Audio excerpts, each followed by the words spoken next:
A distant crackle and a piercing scream floated through her head. Not a human scream, no. More like the scream from an ambitious alarm clock, unaware of how its preset antics echoed through the walls and skulls of the sleeping house. The electronic cacophony edged closer as the woman slowly gained consciousness. She slapped the 1980s-era alarm clock that she'd used since she was a child, hitting it in the precise spot she had for decades, knowing, even in the darkness, the location of the button that would bring blissful silence. The sound wasn't silenced.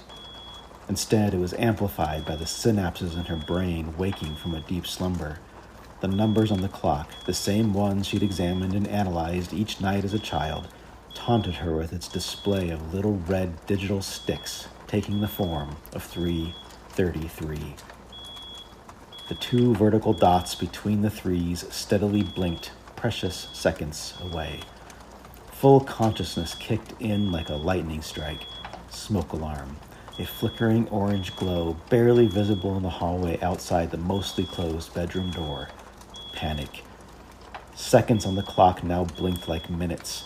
A scrapbook on the dresser, a dusty blue vase that once held flowers sent by her enthusiastic boyfriend.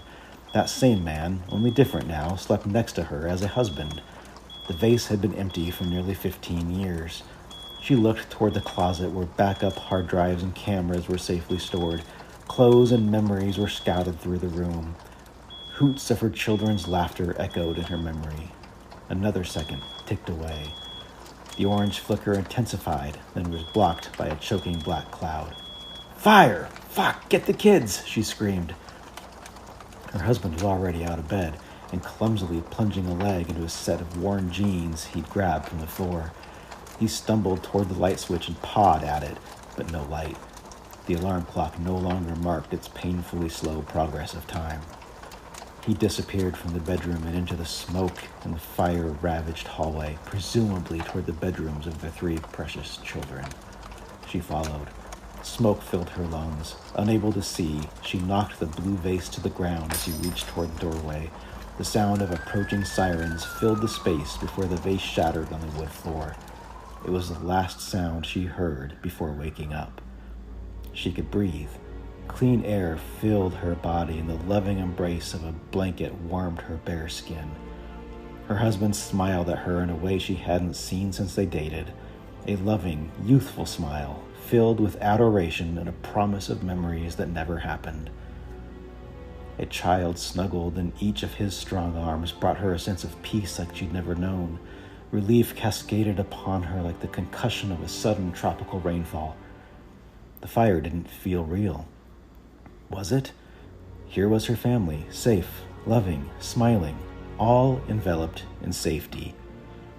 They'd been saved and taken somewhere that overwhelmed her with love. But wait, 2 children. Where is she? Where's my baby?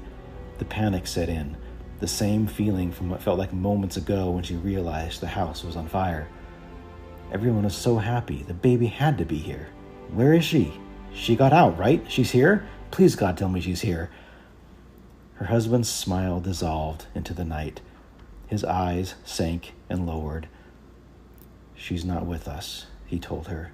"She didn't come."